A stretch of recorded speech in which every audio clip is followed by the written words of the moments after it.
Good evening, everyone. My name's Steve. I am a Christian, voluntarist, libertarian, and I don't know, I started doing these streams once a week on a Sunday evening to vent, talk about current events, things that make me laugh, things that are both political and Christian, kind of where those two things meet, is of interest to me. And tonight we are going to discuss this guy here, Pastor Joel Webbon, who I am loosely familiar with. I've seen some of his videos on YouTube, and I am subscribed to him, and I've seen a few of his videos. And of course, from the Christian perspective, I tend to agree with him a lot on many things, but there are certainly some things I disagree with him with. And disagree with him strongly. I still think he's a Christian, but he had some interesting thoughts on Christian nationalism, let's say, which is in the news and on the radar for a lot of folks on the left who, rightly or wrongly, scared of Christian nationalists, as they call it.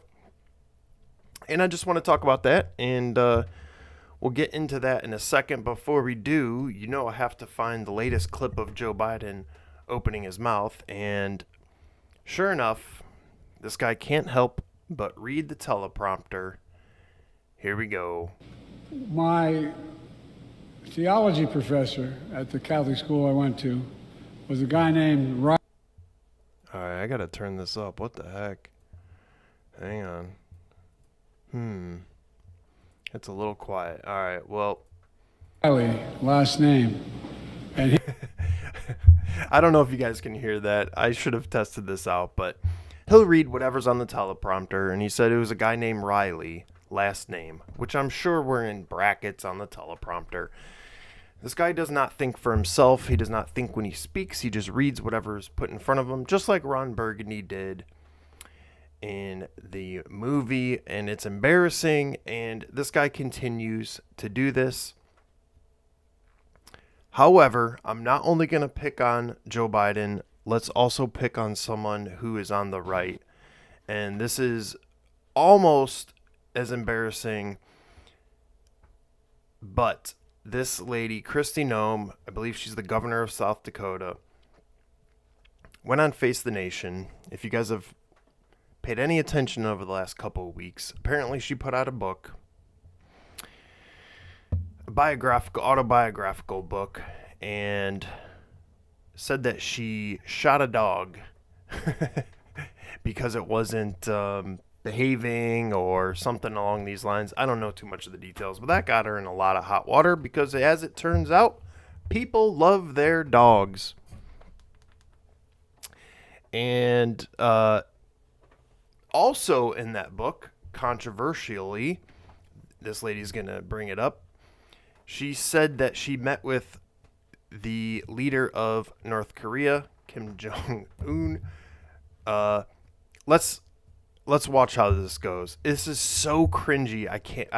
I have to play it. Listen to this. Talk about meeting some world leaders, and one specific one. Quote, I remember when I met with North Korean dictator Kim Jong-un, I'm sure he underestimated me, having no clue about my experience staring down little tyrants. I've been a children's pastor after all. Did you meet Kim Jong-un? Well, you know, as soon as... First off, it's a very easy question, very direct question. And listen to this response. this was brought to my attention, I certainly made some changes and looked at this passage. And I've met with many world leaders. I've traveled around the world. As soon as it was brought to my attention, we went forward and have made some edits. So I'm glad that this book is being released in a couple of days, and that those edits will be in place, and that people will have the updated version. So you did not meet with Kim Jong-un? That's what you're saying? I've met with many, many world leaders. I've traveled around the world. I think I've talked extensively in this book about my time serving in Congress, my time as governor, before governor, some of the travels that I've had. I'm not going to talk about my specific meetings with world leaders. You wrote it in your book. What do you mean you're not going to talk? All right, let me finish. Let her finish. Not going to do that. This anecdote shouldn't have been in the book, and as soon as it was brought to my attention, I made sure that was adjusted. So, oh my gosh, as if the whole dog thing wasn't enough, this lady just goes on TV and just embarrasses herself.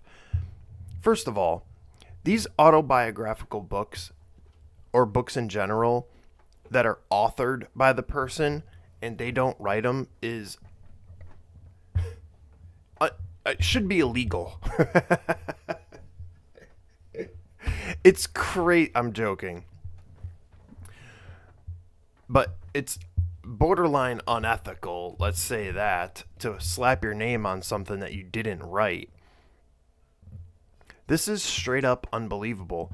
In her book that she apparently wrote, says she met him, Kim Jong-un, gets a direct question and managed to embarrass herself. I mean, this is crazy town. Second of all, listen, I can't help it, but Americans do this. I hate commenting on how people look physically. But good Lord, how much makeup does this woman have on?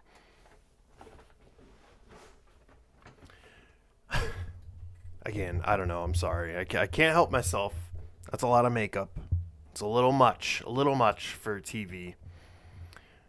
Just age gracefully, okay? I think this lady needs to retire, go off into the sunset, and let bygones be bygones. I don't know if she's trying to, be the VP pick for Trump or something, but this, it's not going well for her. Her career is in a nosedive, and it's hard to watch. Even though she was one of the best governors during COVID, as far as I understand. I don't think the state ever locked down. She handled that good as far as I know. Of course, I'm in Florida. DeSantis did a pretty decent job here as well. But the state did lock down for a few weeks. But I digress. Let's move on. I don't want to beat up on her too much. But, because she's getting it from folks. But this is just an absolute embarrassment. Speaking of an embarrassment, I just saw this on Twitter today. J.K. Rowling is accused, the Daily Mail reports, J.K. Rowling is accused of cruelty as she mocks a transgender football manager by comparing her to a, quote, straight, white, middle-aged bloke. And J.K. Rowling goes, I didn't compare him to one. He is one. This had millions of views on Twitter. And then she just kind of kept going on. Calling a man is not bullying or punching down. Cross-dressing straight men are currently one of the most pandered to demographics in existence, and women are under no obligation to applaud the people caricaturing us. Of course, she's absolutely right. And I don't know how...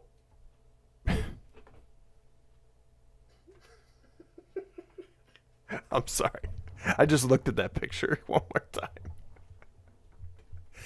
We are living in clown world. Clown world. And they say her in there. I don't know. I'm sure I disagree with J.K. Rowling on many of her political beliefs, but at least she's brave enough to call a man a man. Anyways, that's enough of clown world kind of news. Let's get into this. I saw this on Twitter, and this is the reason I wanted to talk about this today. This was kind of making its rounds, at least in my circle of Twitter. There is a group called Right Wing Watch, which I had never heard of before, but that is an interesting organization, and they focus all of their attention on people exactly like Joel Webbon, Probably someone gets paid to watch all of his videos and put this kind of stuff on blast. And they call him a Christian nationalist pastor.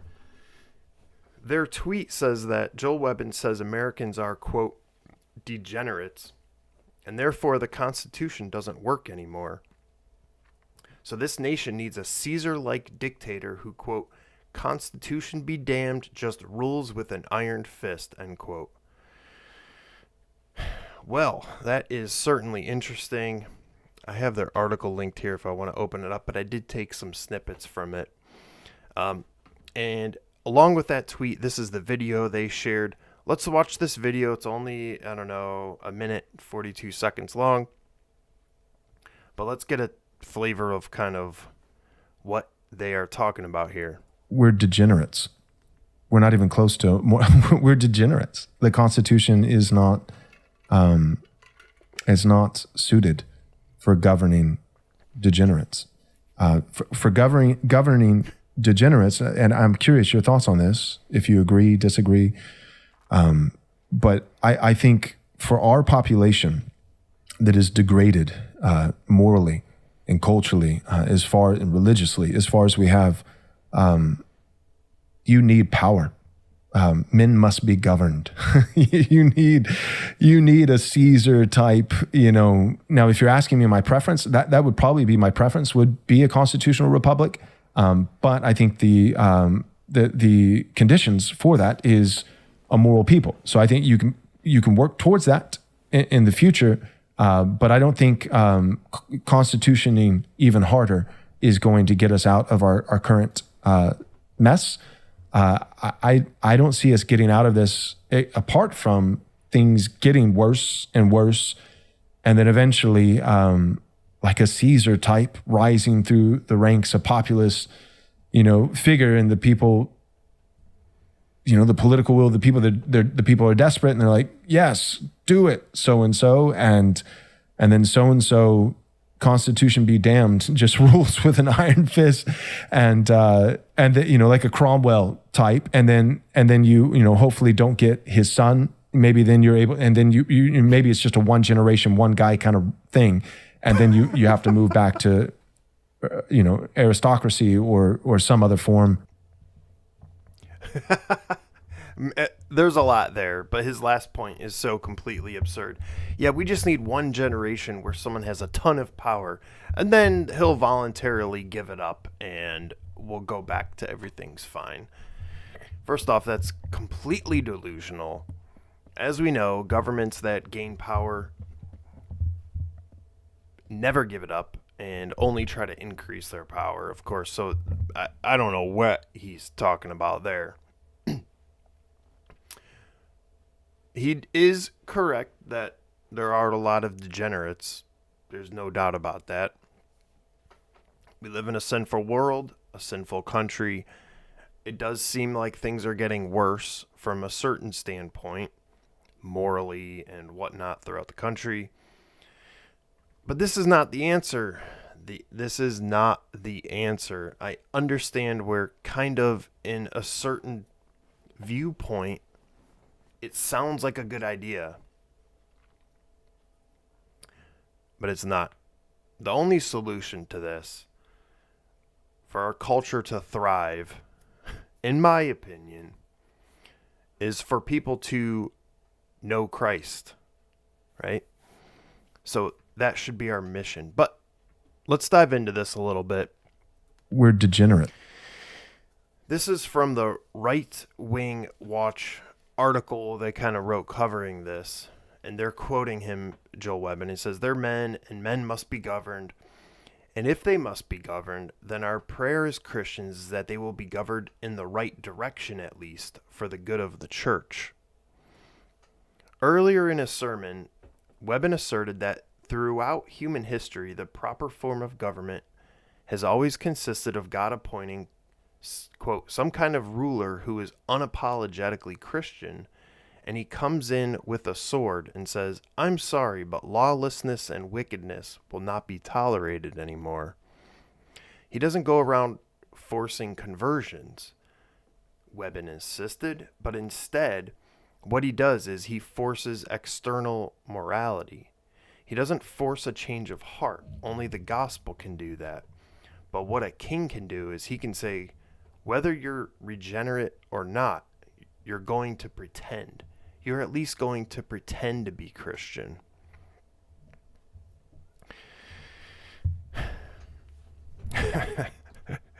Again, there is a lot here. So, Inspiring Philosophy, Michael Jones says, all I heard was, I don't trust that God is in control. We need a tyrant to force people to act the way I want them to act. And the responses on Twitter were mixed. Some was like this. A lot of people, to my surprise, were saying, oh, this guy's based, you know.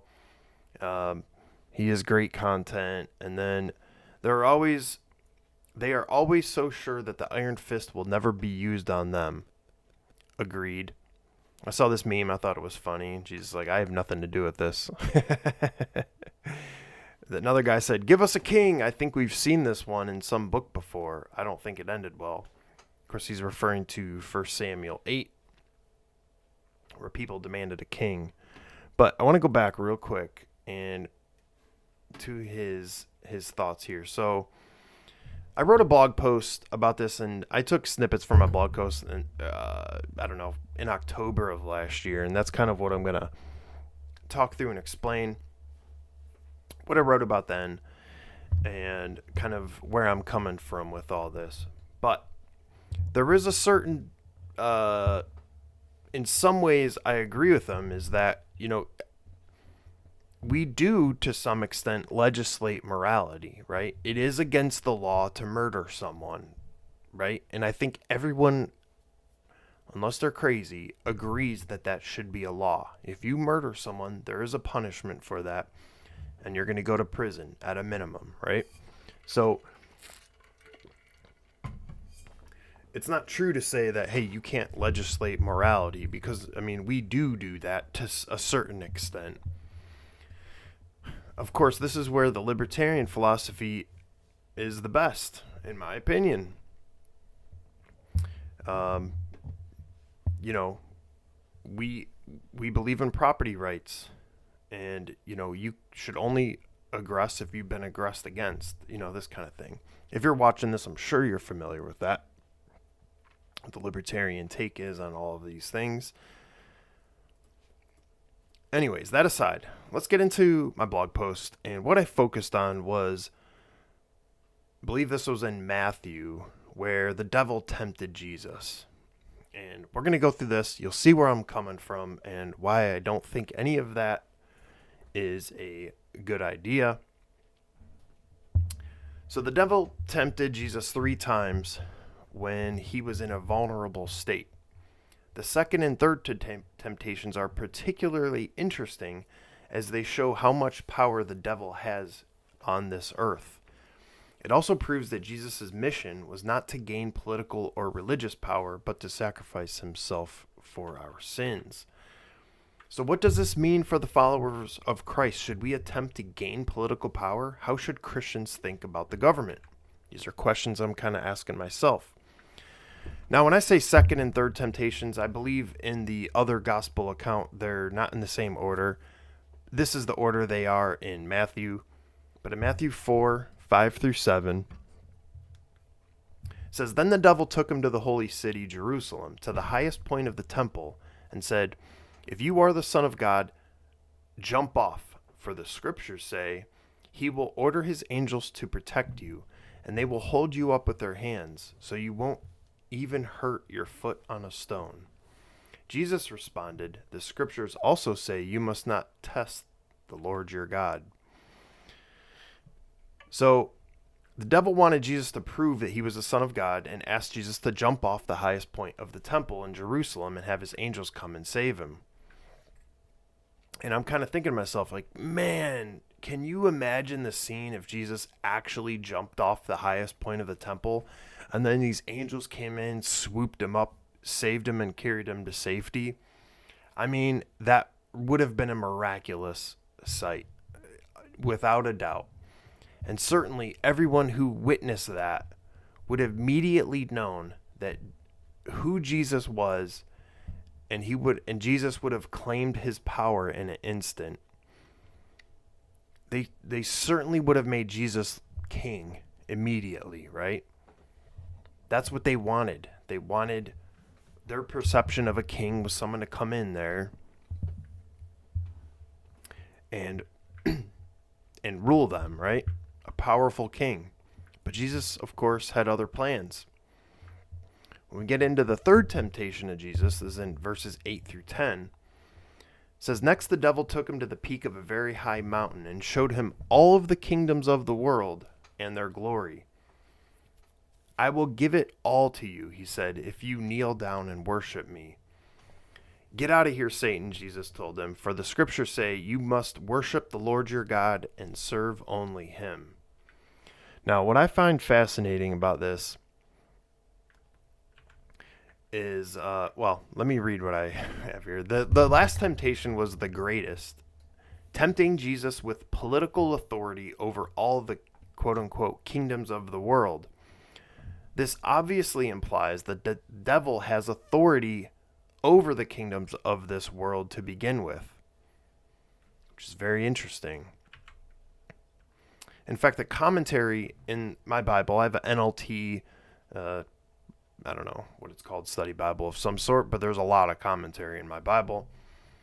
It suggests that the devil has exaggerated his implied power, but I don't think that that's true.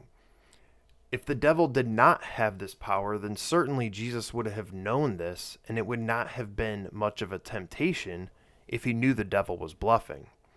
These were real and legit temptations. For example, the first temptation was to turn stones into bread after Jesus fasted for 40 days. Now, that's a real temptation. Obviously, Jesus was very hungry, right? So I think these were all real temptations. So that means the devil really did have this power over the kingdoms of the world. The commentary from my Bible continues, said, "Or he may have based his offer on his temporary control and free reign over the earth because of humanity's sinfulness." And that's what I believe. In fact, this is mentioned throughout the Bible in other verses. John 12:31 says, "The time for judging this world has come when Satan, comma, the ruler of this world, comma, will be cast out." 2 Corinthians 4:4, "Satan, who is the god of this world, has blinded the minds of those who don't believe." And there's actually some other verses that kind of reference the same thing.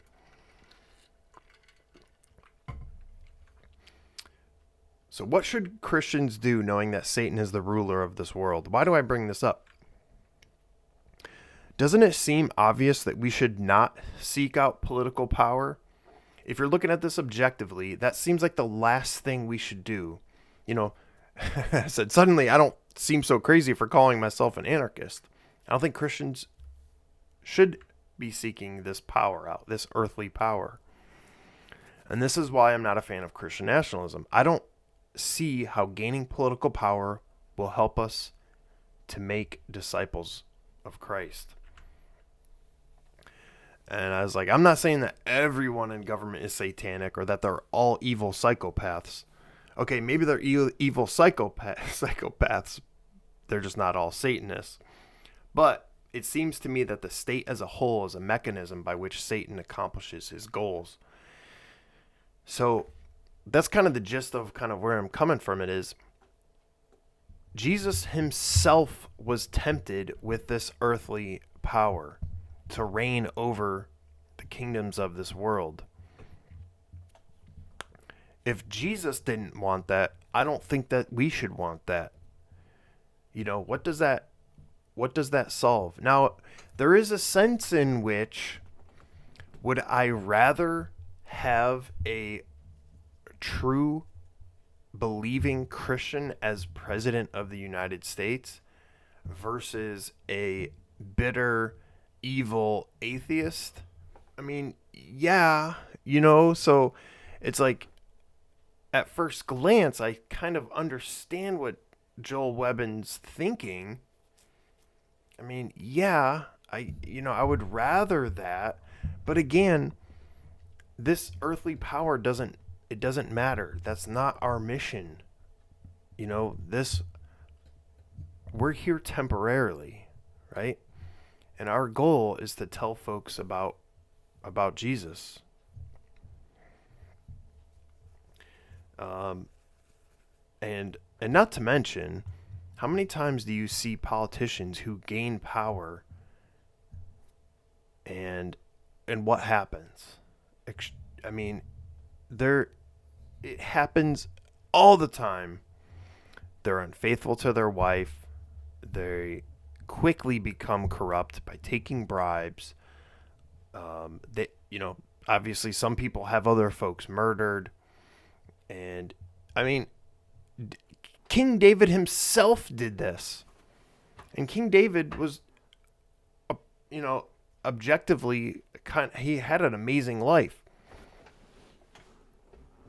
He had a guy murdered, essentially, because he wanted his wife. I'm talking about King David, Having that kind of power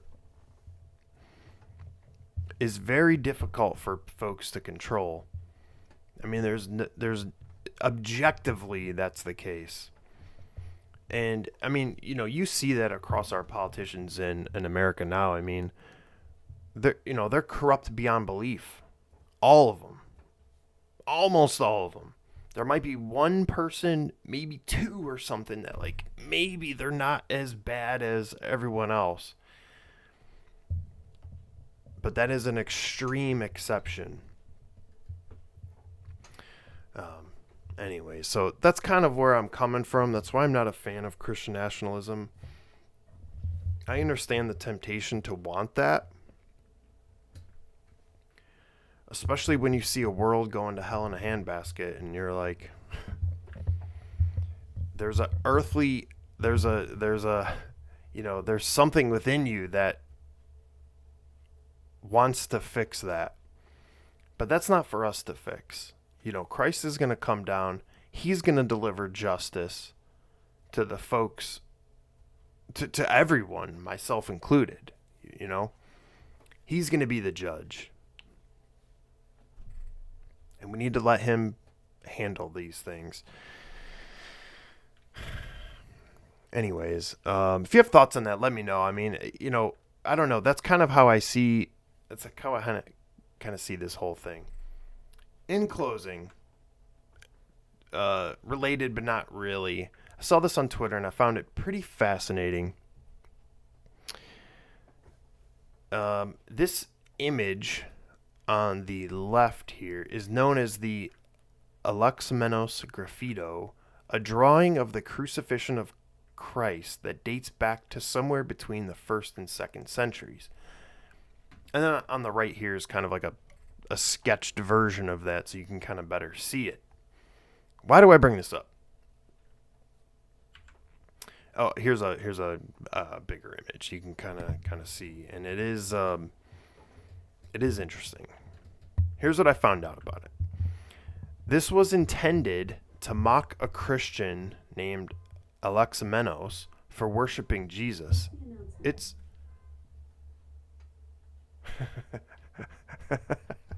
I'm sorry. I have a smart speaker that heard me say this word right here. Alexa, stop talking. Okay.